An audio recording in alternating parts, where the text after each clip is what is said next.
And we're back, this time with Alfred University Political Science Professor Emeritus Dr. Robert A. Heineman. Doc, thanks for joining us. Good morning to you, Brian.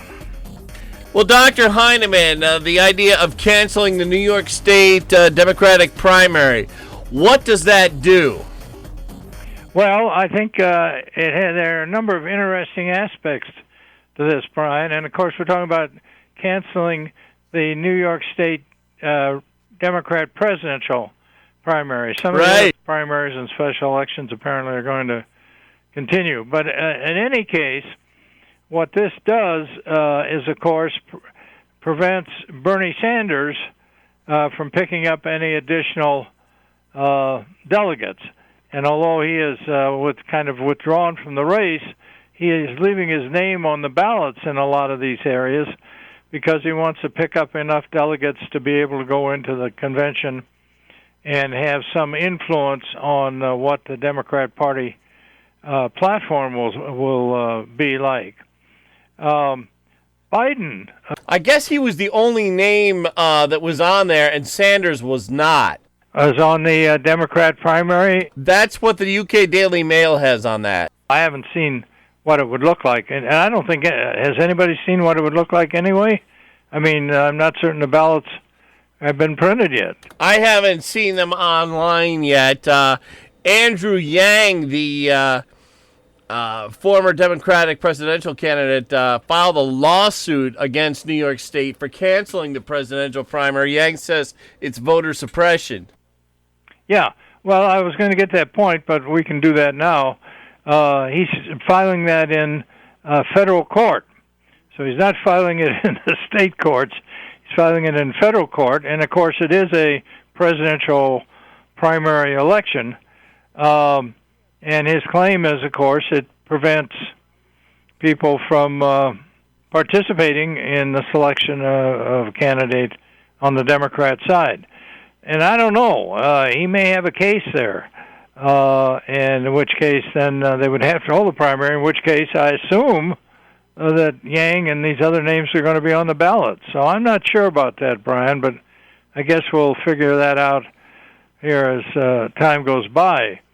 But the other side of this is that by eliminating the presidential Democratic primary, then Biden, as far as I can tell, is not going to pick up any delegates either. And he has to have more delegates to get over 1,900 to win on the first ballot. So at this point, in New York State, I think the number of delegates I think it's over 320 or something like that. So he could have picked up a big chunk of delegates to help him basically win on the first ballot at the convention. And he's not going to get those. I don't know what's going to happen to those. They could well go to our governor. Governor Cuomo could easily pick those up and go into the convention with a big chunk of delegates. So at this point, I think one aspect of this is that it may be opening the way for Cuomo to end up with a nomination. Now, in Ohio Tuesday, of course, they had a primary, and I noted that Biden picked up, I think, at this point, something like 74 additional delegates.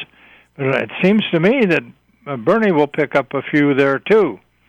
Now, I think the one cue here, the thing to watch on this is if several other states follow Cuomo's lead and cancel the Democrat primary, presidential primary in their states.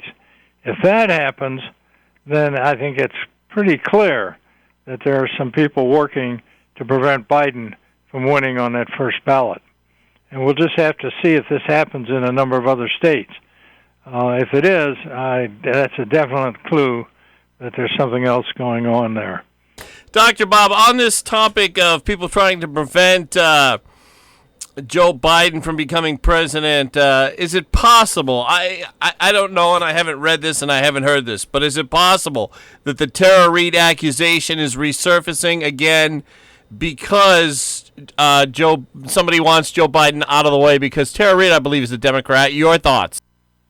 Well, I don't think it's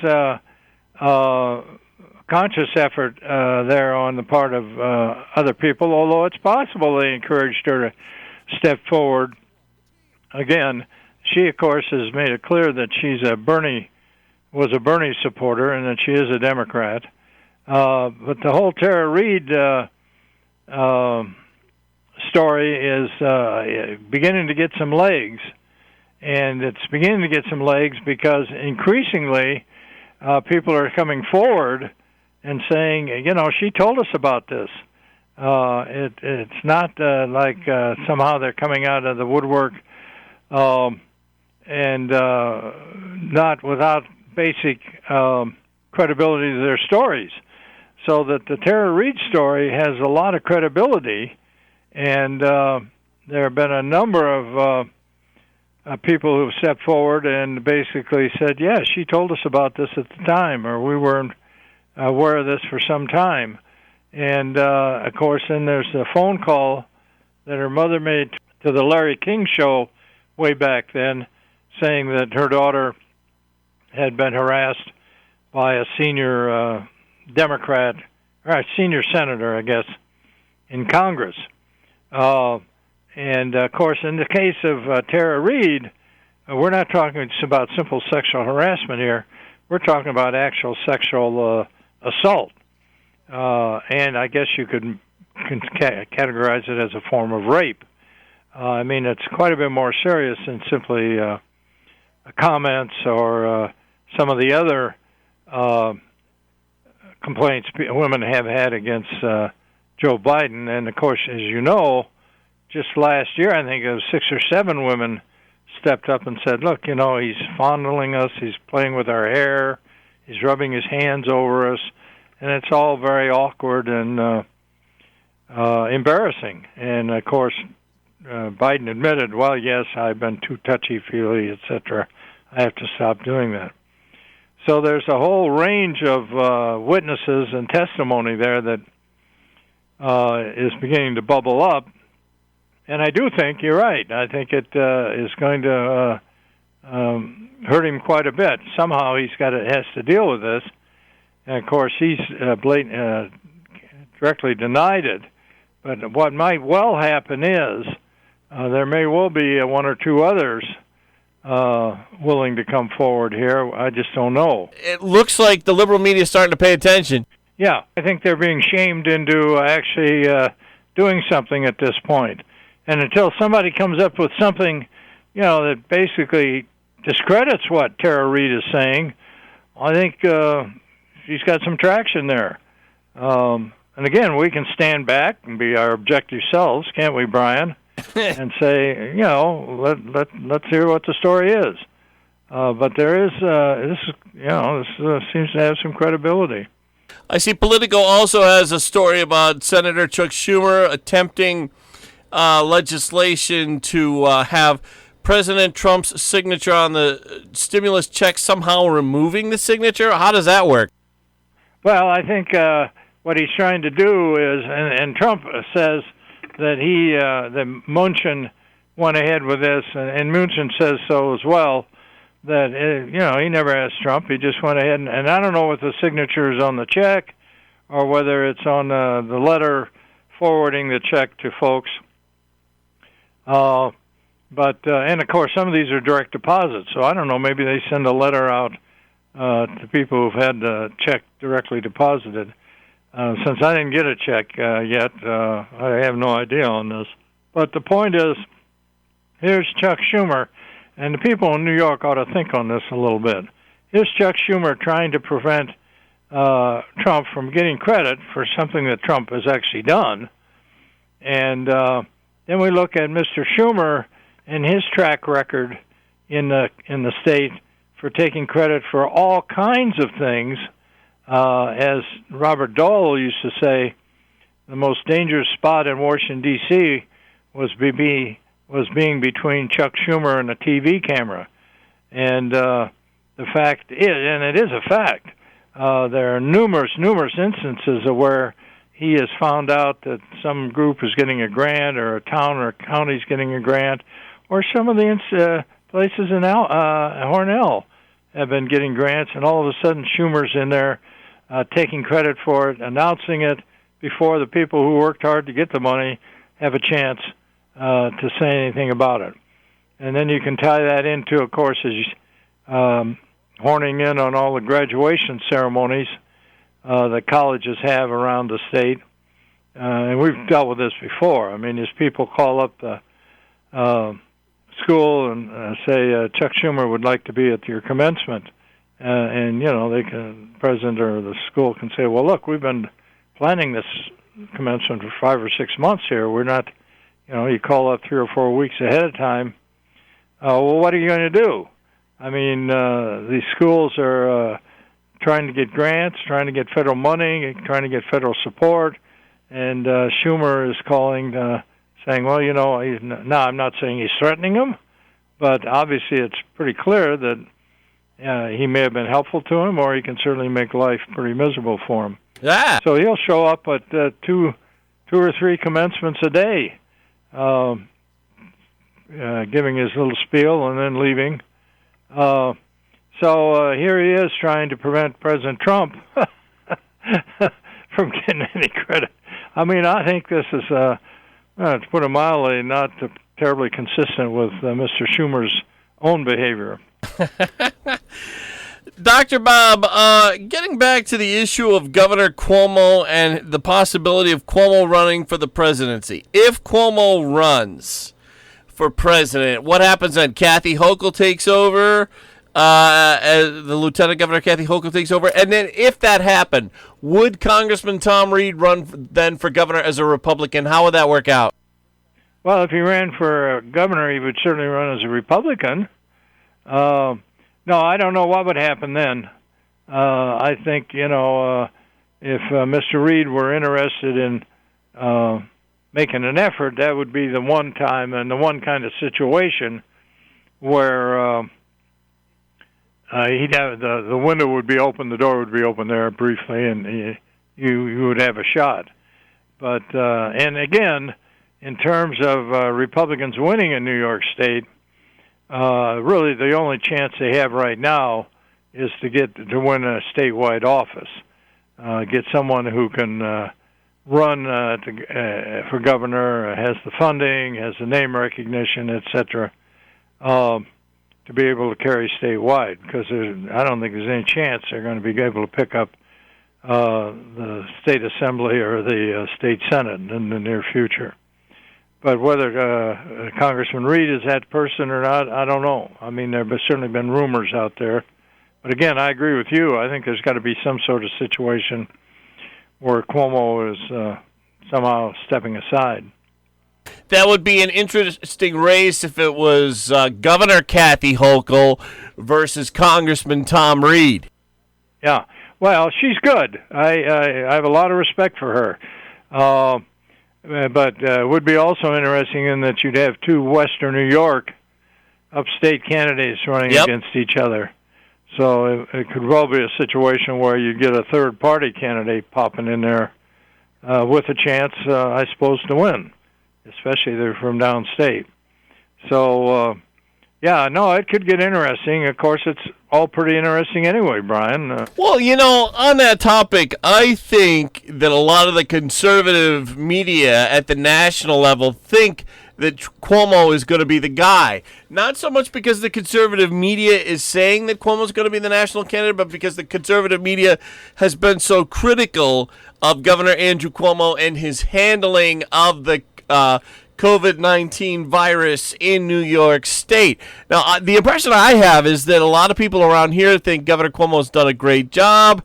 There's been some, but there was a story the other day in the New York Post that said that the state health department gave the okay for COVID-positive employees to work in nursing homes with COVID patients only.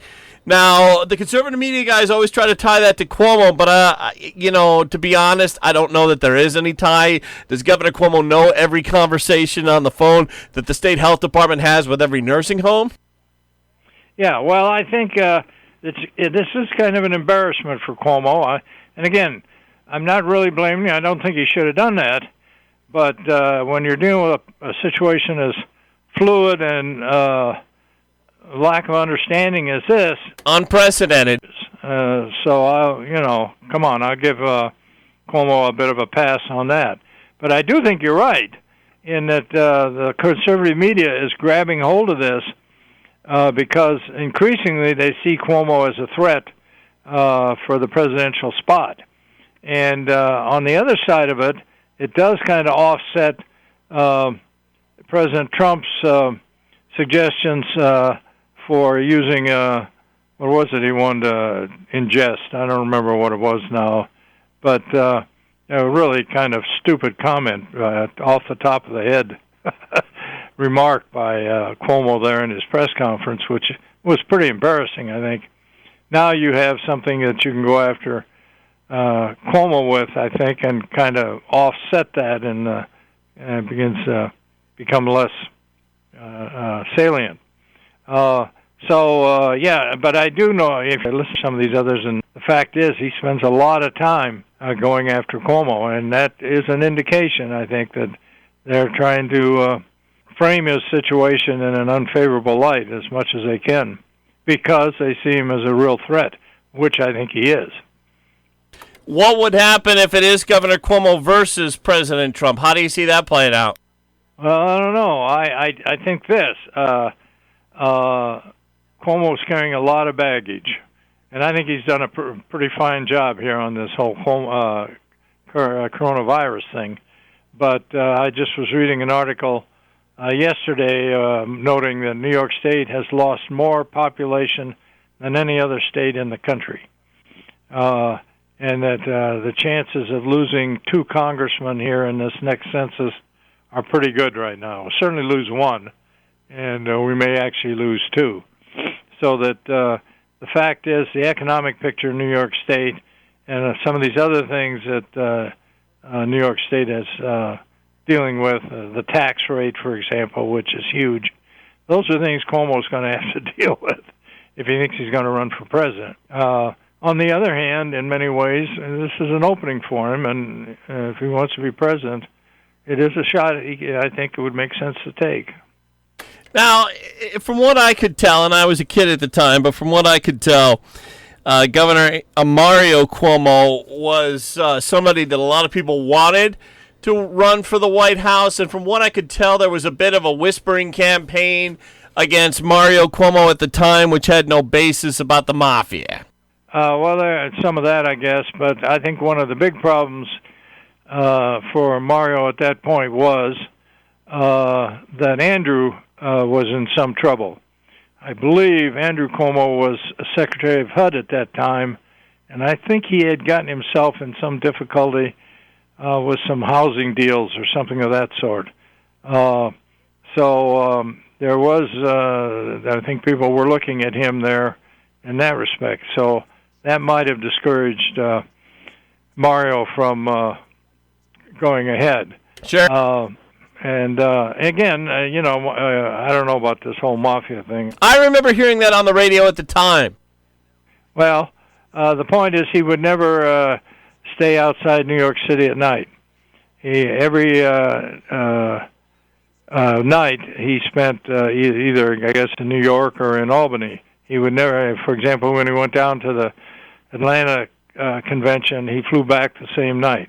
He would never leave Matilda there, or sure. Well, I guess Matilda there alone. Now I don't know why he did that.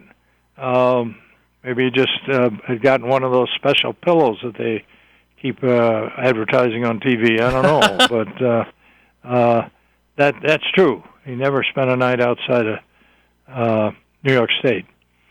So why? Who knows? But I do think there were some other factors there but you're absolutely right. They clearly wanted him to run. Well, we're out of time. Thank you so much, Dr. Robert A. Heineman, for joining us again for another week here on Newsmaker. Well, we'll talk again, my man.